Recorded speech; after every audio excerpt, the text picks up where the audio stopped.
மானாமதுரை பகுதியிலே காவல்துறையால் கொடூரமாக தாக்கப்பட்டு படுகொலை செய்யப்பட்ட தம்பி ஆகாஷ் டெலிசன் அவர்களுக்கு தமிழர் ஆட்சிக் கழகத்தின் சார்பாக வீர வணக்கத்தை தெரிவித்துக் கொண்டு நாங்கள் இந்த படுகொலை நடந்ததிலிருந்து இதில் என்ன நடக்குன்னு நாங்கள் வாட்ச் பண்ணிகிட்டே இருக்கிறோம். தேர்தலின் காரணமாக சில நகர்வுகள் இருந்ததுனால நம்ம பொறுப்பாளரை அனுப்பிச்சு விட்டுட்டு அந்த கதையில் இருந்துட்டோம். ஆனாலும் எங்களோட மனசு இந்த போராட்ட காலத்தில் நம்ம போய் நிற்கணுங்கிறது தான்.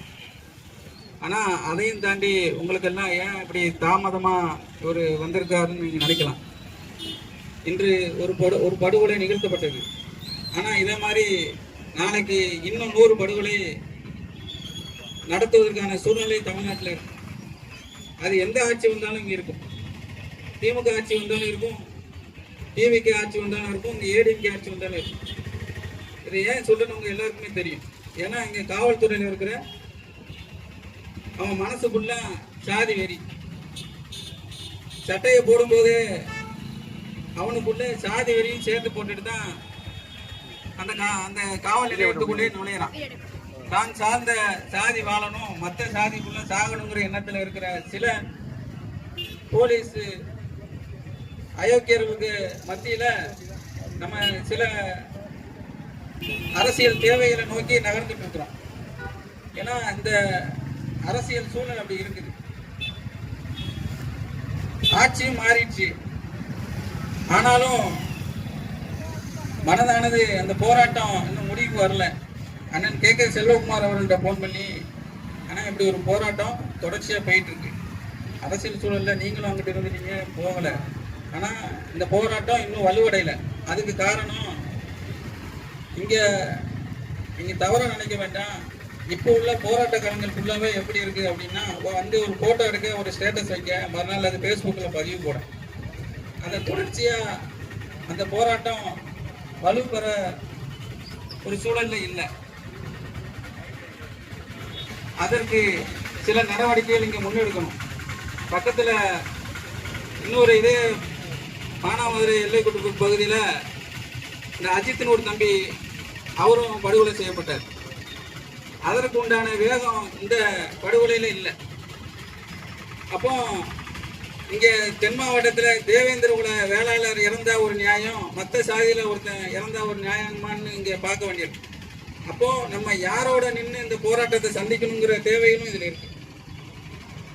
இதில் அண்ணன் கே செல்வகுமார் எப்போதுமே அவர் பிறந்தது தான் முத்தரை நன்மை தவிர அவர் நம்மளுக்கானவர் மட்டும்தான். எப்போதுமே அது என்ன போராட்டமோ, ஒரு நல்லதோ கெட்டதோ, ஆனால் இதுக்கு போகணுன்னே நீங்கள் வந்துருங்கன்னா வந்துடுவார். இப்படியான ஆளுகளை வச்சுட்டு தான் அந்த போராட்ட களத்துக்குள்ள நம்ம போகணும். இப்போ தம்பி வழக்கறிஞர் பிரகாஷ்ட நான் வரும்போதே கேட்டுட்டு வந்தேன், இதில் என்னென்ன பிரச்சனை ஓடிட்டு இருக்கு, இதில் மேற்கொண்டு என்ன நகர்வுகளை கொண்டு போகணும். இதில் இந்த 14 அக்யூஸ்டு, அவங்க போலீஸ் கிடையாது, அவங்க அக்யூஸ்டு தான். அவங்க பேரை இன்னும் சேர்க்காம வச்சிருக்கிறாங்க. நான் என்ன சொல்றேன், ஒரு உயிர் பயிற்சி அது யாரால போனுச்சுன்னு சொல்லி அந்த எஃப்ஐஆர்ல அவங்க பேரை சேர்க்கணுமா வேணாமா? அப்ப இதுல ஏன் தாமதம்? நான் என்ன சொல்றேன், நீங்க 1.25 லட்சம் போலீஸ் இருக்கீங்க. இந்த 16 பேர் ஜெயிலுக்கு போறதுனால இந்த போலீஸ் ஃபுல்லாக கெட்ட பேர் ஆக போகுது கிடையாது. ஆனா நீங்க சேர்க்காதனால அத்தனை போலீஸுக்குமே இங்க கெட்ட பேர் வந்து சேர்ந்துடும். இப்படிதான் சாத்தாங்குளம் பிரச்சனையிலும் அந்த வியாபாரியை அடிச்சு கொண்டு போலீஸுக்கு கெட்ட பேரை ஏற்படுத்தி கொடுத்துட்டாங்க. இப்போ இங்க அந்த அஜித் பிரச்சனையிலையும் அந்த மாதிரி பிரச்சனை. இப்படி ஏழை எளிய மக்களை எந்த பணக்காரனையும் இவங்க அடிச்சு கொள்ள மாட்டேங்கிறாங்க. எத்தனை பேர் கோடி கோடியா அடிச்சு கொண்டு போறான், என்னென்னவோ பண்றான். அவனெல்லாம் அந்த காவல்துறை அடிச்சு கொள்ள மாட்டேங்குது.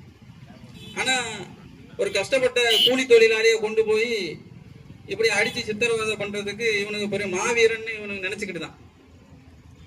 அப்போ இதுக்கெல்லாம் ஒரு நிரந்தர தீர்வு வேணும்னா இங்க சரியான ஒரு போராட்ட களத்தை நம்ம அமைக்க வேண்டிய ஒரு தேவையில் இருக்கு. நாங்களும் அரசியல்ல அண்ணன் செல்வகுமாரும் நானும் பல கோடி சம்பாத்தியம் பண்ணணும் இந்த அரசியலுக்கு வரோமா? ஒரு எம்எல்ஏ ஆயிட்டா யாரும் நம்மளுக்காண்டி பேச வேண்டாம், நம்மளே நம்மளுக்காண்டி பேசிக்கிறாங்கள ஒரு சூழல்ல தான் அந்த அரசியலை நோக்கி ஓடுறோம். இல்லை எங்களுக்கு அங்கே பணம் காசு அள்ளி தராங்க. ஆனா வெளியிருந்து பாக்குறவங்க என்ன நினைக்கிறாங்க, அரசியல்ல போனதுனால காரு பங்களா சேர்ந்துடலாம். அது இதுக்கு முன்னாடி அப்படி இருந்திருக்கலாம். ஆனா இப்போ உள்ள சூழல்லாம் அந்த மாதிரி ஒரு சூழல் இல்லை. அங்க போனாலே நம்மளுக்கு மன நிம்மதி இல்லாம ஒரு சூழல், உழைச்சு பிழைக்கிறவனும் அரசியலுக்கு போனா அங்க வாழ முடியாத ஒரு சூழல் வந்துடும். தொடர்ச்சியா இந்த போராட்டத்தை, இந்த போராட்ட குழு தொடரணும், அதற்கான தீர்வை எட்டணும். அதற்கு இந்த தமிழர் ஆட்சி கழகமும் அண்ணன் KKS அவரின் தலைமையிலான தமிழர் தேசம் கட்சியும் என்னைக்கும் உறுதுணையாக நிற்கும். அது கூட இந்த இடத்துக்கு அண்ணன் தமிழக மக்கள் ஜனநாயக கட்சியினுடைய தலைவர் KM ஷெரீப் அவரும் நான் அழைப்பு சொல்லியிருந்தேன். அவரு சென்னையில் இருக்கிறாரு, வர முடியாத ஒரு சூழல் ஆயிடுச்சு. ஆனால் வர்ற மாதிரி தான் இருந்துச்சு, வர முடியாத சூழல் ஆயிட்டு. அதனால அவங்க பொதுச் செயலாளர் சண்முகராஜா அவர்களை நான் அனுப்பிச்சு விட்டுருந்தேன்.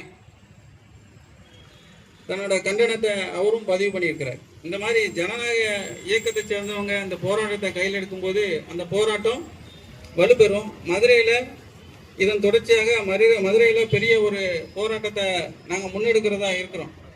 அதை இந்த போராட்ட குழுவிட்ட அவங்ககிட்ட நாங்கள் கலந்து பேசிட்டு தான் அதை செய்யணும்னு ஒரு எண்ணத்தில் இருக்கோம். ஏன்னா எடுத்த கவுத்தன்னு நம்ம செய்ய முடியாது.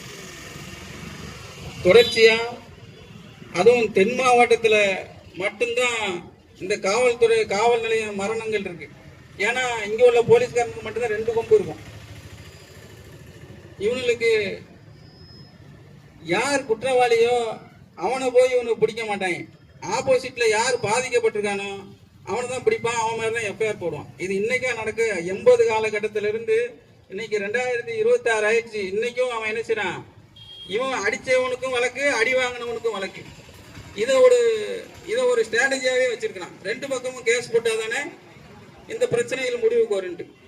அப்போ இதே மாதிரி ஒரு தற்குறித்தனமான ஒரு விஷயங்கள் ஃபுல்லாக காவல்துறை தொடர்ச்சியாக செய்யுது. இந்த அரசாட்டம் வருங்காலங்களில் காவல்துறையில நெறிப்படுத்தி இந்த மாதிரி ரவுடிகளை காவல்துறை பணியில சரியா வைக்கணுங்கிறத கூறி காவல்துறைக்கு, இந்த மானாமதுரை காவல்துறை பகுதியினுடைய காவல்துறைக்கு எங்களுடைய கண்டனங்களை பதிவு செஞ்சு இந்த 16 பேரையும் குற்ற வழக்கில் சேர்க்கணும், அவங்களை கைது செய்யணும் சொல்லி என்னுடைய உரையை முடிக்கின்றேன். நன்றி, வணக்கம். ஆகாசின் படுகொலையை வன்மையாக கண்டிக்கின்றோம். கைது செய், கைது செய். ஆகாசை அடித்துக் கொன்ற காவல்துறை கொலையாளிகளை கொலை வழக்கில் கைது செய். விசாரணை என்று அழைத்து சென்று ஆகாசை அடித்துக் கொன்ற திலீபனை கைது செய். குகனை கைது செய். சரத்குமாரை கைது செய்.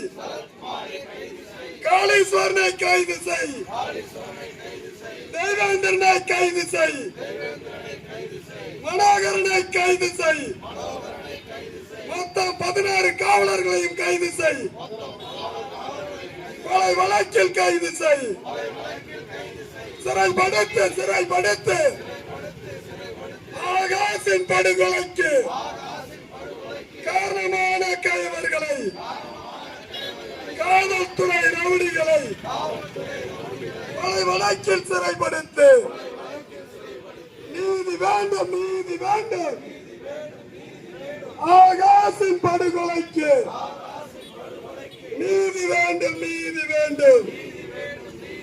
நீதி வழங்கு, நீதி வழங்கு. ஆகாசின் படுகொலைக்கு நீதிமன்றமே நீதி வழங்கு. எங்கே போச்சு, எங்கே போச்சு மனித உரிமை ஆணையமே? எங்கே போச்சு, எங்கே போச்சு? ஏமாற்றாதே, ஏமாற்றாதே. சிபிசிஐடி போலீஸ் குற்றப்பத்திரிகை தாக்கல் செய்யாமல் ஏமாற்றாதே, ஏமாற்றாதே, ஏமாற்றாதே, ஏமாற்றாதே. ஏமாற்றாதே சிபிசிஐடி போலீஸே முதல் தகவல் அறிக்கையில் பேரை கூட சேர்க்காமல் 73 நாட்களாக ஏமாற்றாதே ஏமாற்றாதே துணை போகாதே தமிழக அரசு காவல்துறையே குற்றவாளி காவலர்களுக்கு துணை போகாதே நடவடிக்கை எடு தமிழக அரசு தாவேக அரசு ஆகாசை அடித்துக் கொன்ற காவல்துறை கொலையாளிகளை கைது செய்ய நடவடிக்கை எடு உடனடியாக நடவடிக்கை எடு தடுத்து நிறுத்து தமிழக அரசு தாவேக அரசு மதுரை கிருஷ்ணராஜபுரத்தில் சட்டவிரோத மது விற்பனையை தடுத்து நிறுத்து எவன் விற்றாலும் தடுத்து நிறுத்து அவமானம் தமிழக அரசு தாவேக அரசு காவல் நிலைய மரணங்கள் அவமானம் வெல்லட்டும் ஆகாசின் படுகொலைக்கு நீதி கேட்டு போராடும் மானாமதுரை மக்களின் 73ஆம் நாள் போராட்டம் வெல்லட்டும் வீர வணக்கம் எங்கள் தம்பி ஆகாசுக்கு வீர வணக்கம்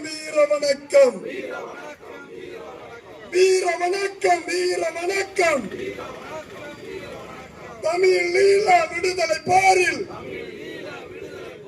உயிர் நீத்த தியாகிகளுக்கு